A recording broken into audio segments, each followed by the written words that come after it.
Bonjour à toutes, bonjour à tous, c'est Raph. Nous sommes le samedi 22 janvier 2022 et puis on se retrouve bien comme d'habitude le week-end pour nos analyses hebdomadaires. Donc on va regarder dans un premier temps ce qui s'est passé cette semaine. On est très baissier, clairement sur tous les indices. Alors les indices européens se tiennent quand même mieux que les indices américains qui perdent plus 100%. En tout cas là sur le DAX on n'a pas perdu tant que ça depuis les plus hauts. Si on regarde, on a une correction, on est sur les 61,8 de la dernière hausse. Mais il n'y a rien de. Alors, c'est vrai que si on regarde les bougies, d'accord, les bougies rouges, ce sont des bougies à chaque fois de force, d'accord. Quand ça lâche, boum, ça tombe d'un étage. À chaque fois, ça nous fait le coup. Ok, donc quand ça part à la vente, si vous êtes à l'achat et que vous voyez que ça part, coupez votre trade, n'essayez pas, n'espérez pas un rebond parce que là, ça part vraiment fort. Mais si on regarde quand même, si on relativise un tout petit peu, qu'est-ce qui s'est passé depuis, voilà, on est à 5%, d'accord. Le Nasdaq, il a perdu plus de 10%, donc le double. Bon, les techs là, elles ramassent pas mal, mais voilà. Donc pour l'instant, bon, on va regarder ce qui s'est passé pendant la semaine, mais c'est clair qu'on est très baissier. On a créé un gap ici sur Futur en tout cas, qu'on n'est pas venu combler. Et puis là, on est sur notre zone intermédiaire, donc on a cassé la zone 2 qui nous avait quand même donné un joli rebond. Allez, on regarde ça en détail. Euh, alors, hop, on a ouvert ici, tac, sur cette bougie-là. D'accord. Donc dans un premier temps, on avait un petit range, ok. On avait une baisse, on avait un petit range, et puis donc lundi, on n'a pas fait grand-chose, d'accord. Pour le moment, enfin lundi, on rebondissait sur la clôture annuelle, d'accord. Mais on n'arrivait pas à passer ces 950. Il bloquait, mais vraiment clairement, quasiment au point près, d'accord. Là, il y avait vraiment une barrière, ça ne passait pas. Lundi, c'était également férié aux États-Unis, si vous vous rappelez certainement, si vous avez tradé cette semaine, voilà. Donc on casse tout ça par le bas, et puis on vient sur la zone 2. Alors, premier rebond, d'accord, sur la zone 2, ok. On avait les 700, on avait dit qu'on voulait surveiller cette zone ici, d'accord. Regardez, quand je vous parle des mèches 4 heures, si on prend la mèche 4 heures ici, ok, on regarde la bougie, là, le plus bas, c'était 652, et ici, c'est 656, d'accord, donc à 4 points près. Donc les mèches, regardez les mèches quand on est dans des zones. C'est toujours pareil. On définit des zones et puis ensuite on regarde ce qui se passe à l'intérieur. Alors il faut descendre en UT, etc. pour que ce soit plus clair, pour réussir évidemment à choper un signal dans notre zone 2, mais il y en avait dans les plus basses UT. D'accord. Ensuite on vient chercher pour la première fois du mois. Alors je vous en parle depuis le début de l'année, parce qu'on n'était toujours pas venu chercher. Mais quand on arrive, notez-le quelque part, je vous l'ai dit dans le Discord cette semaine, quand on vient pour la première fois du mois sur un pivot mensuel, que ce soit sur le DAX, que ce soit sur le DO, que ce soit sur le NAS, que ce soit sur un autre indice ou une autre action sur le Forex, j'ai moins d'expérience, donc je ne peux pas vous donner avec certitude comment ça réagit, mais en tout cas sur les indices, quand on vient pour la première fois, alors là c'est beau parce qu'on vient et on tape au point après et on repart, ok, mais bien sûr que des fois il y a des petits excès en dessous, etc. Mais il y a toujours, franchement, il y a toujours une réaction. D'accord. Alors là, la réaction était belle, elle était vraiment belle. On a fait quand même. Alors bon, là, je prends les extrêmes, on est d'accord. On n'arrive pas à sortir ce genre de trade, d'accord. Acheter au plus bas, vendre au plus haut, ça n'arrive pas. Mais le rebond, il était quand même de plus de 1,7%, donc quasiment 2% de rebond. C'est beaucoup, d'accord. C'est beaucoup, et la zone, on l'avait. D'accord, c'était le bas de notre zone et c'était le pivot mensuel et on avait des entrées possibles dans les plus petites UT. Où est-ce qu'on bloque? Eh bien, on bloque sur ce bloc de contrat baissier ici. D'accord, ok. Donc on bloque sur les 900, un peu en dessous. Ok. On revient chercher la zone, on retente de repasser à nouveau. On a un signal baissier, d'accord. Donc voilà. On était vendeur, la loi de dos évidemment qu'elle est vendeuse. On va faire ça comme ça. Alors soit comme ça, soit comme ça, soit on prend les mèches, voilà. Mais la loi de dos, elle est clairement vendeuse. On casse les plus bas. Et ce qui est un peu... alors on peut rebondir lundi, on est d'accord. La semaine prochaine, euh, on a quand même des résultats d'entreprise, de grosses entreprises qui arrivent. Donc ça peut faire rebondir les marchés. Et on a Powell aussi qui parle mercredi prochain. D'accord.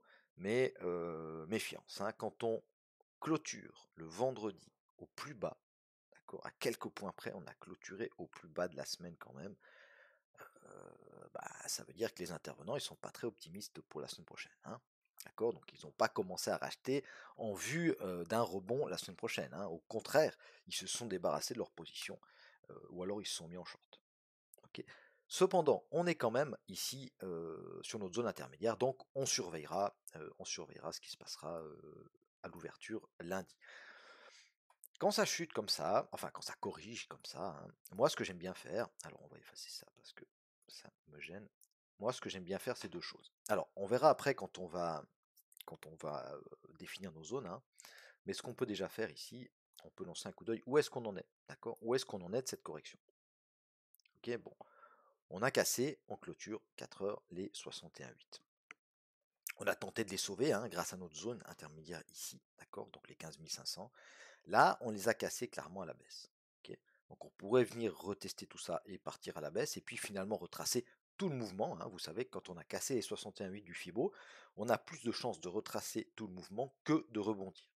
Après, il y a encore des niveaux qui peuvent être intéressants, hein. Alors, est-ce qu'on travaille avec ou pas? Moi, j'aime beaucoup le 61,8. Il y a le 79 aussi, hein, 79, avec la S1M ici. Il faudra surveiller, hein, parce qu'on peut rebondir avant la fin du mouvement, mais pour le moment, qu'on regarde techniquement ou au niveau fondamental, on est baissier à moyen terme. D'accord? À moyen court terme même, hein. Parce que vous verrez qu'après, si on va regarder sur des plus grosses unités, ce qu'on va faire maintenant, on reste évidemment haussier hein, sur le long terme. Alors, on va aller lancer un petit coup d'œil en hebdomadaire. On fera le mensuel la semaine prochaine. Alors, en hebdomadaire, bon bah sans surprise, hein. Hop. Sans surprise, évidemment, on est baissier, d'accord? On fait une semaine de baisse, ok? Un tout petit rebond à la fin de la semaine, mais voilà, vraiment pas grand-chose. On est toujours, on est toujours ici, d'accord? Dans cette bougie de contrôle, hein. Ok, donc pour le moment, on a fait une tentative de sortie par le haut, une tentative par le bas. Regardez, je vous montre quand même un petit coup le mensuel, parce qu'on a aussi un petit élément intéressant sur le mensuel. D'accord? On a cette bougie ici. Ok, donc si on la note comme ça, elle doit être notée sur mes plus petites unités d'ailleurs. D'accord? 16 258, alors bon, le haut, on en est assez loin.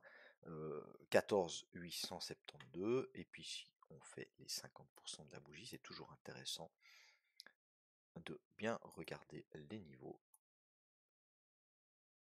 Ok, pour le moment, on les sauve en clôture, mais voilà, hein, c'est les 15 500, hein, d'accord? Euh, donc, on va regarder tout ça ensemble, comment faire maintenant nos zones, comment est-ce qu'on va tracer nos zones, d'accord? Je vais juste remettre au cas où, mais il me semble que je l'ai déjà fait. Mais maintenant qu'on est ici, alors des temps inférieurs, hop, mensuel,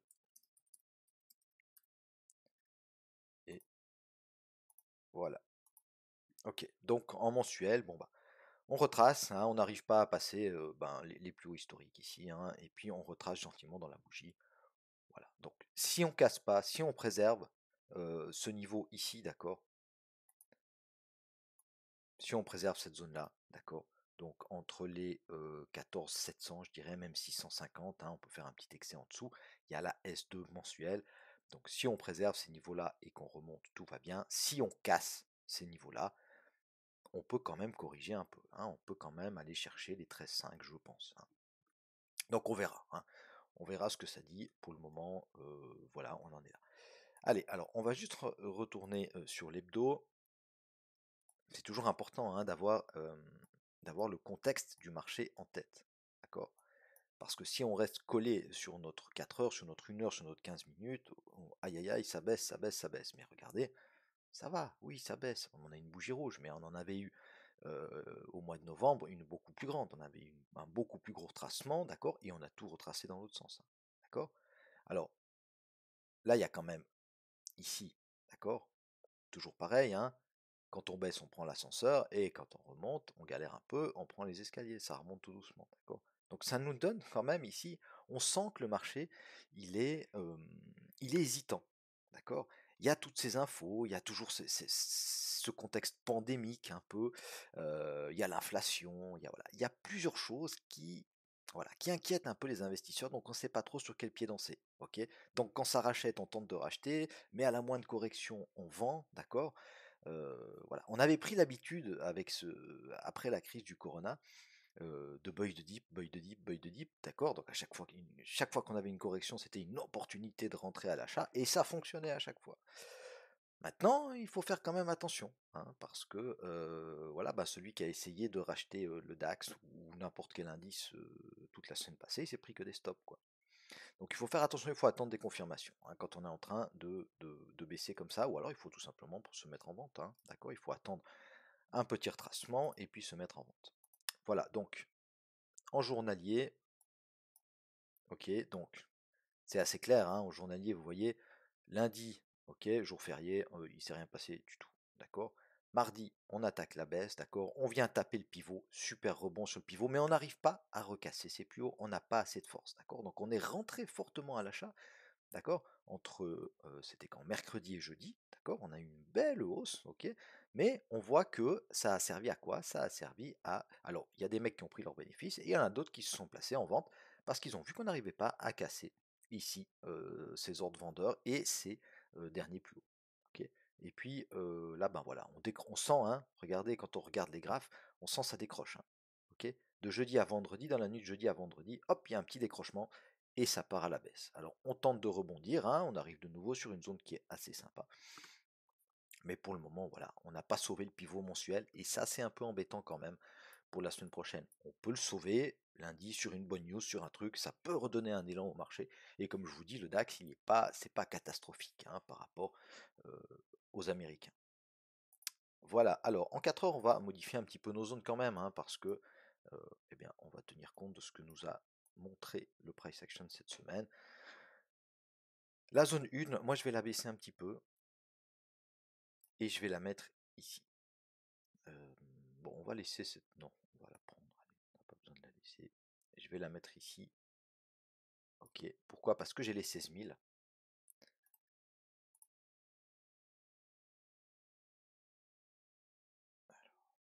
on va la mettre comme ça.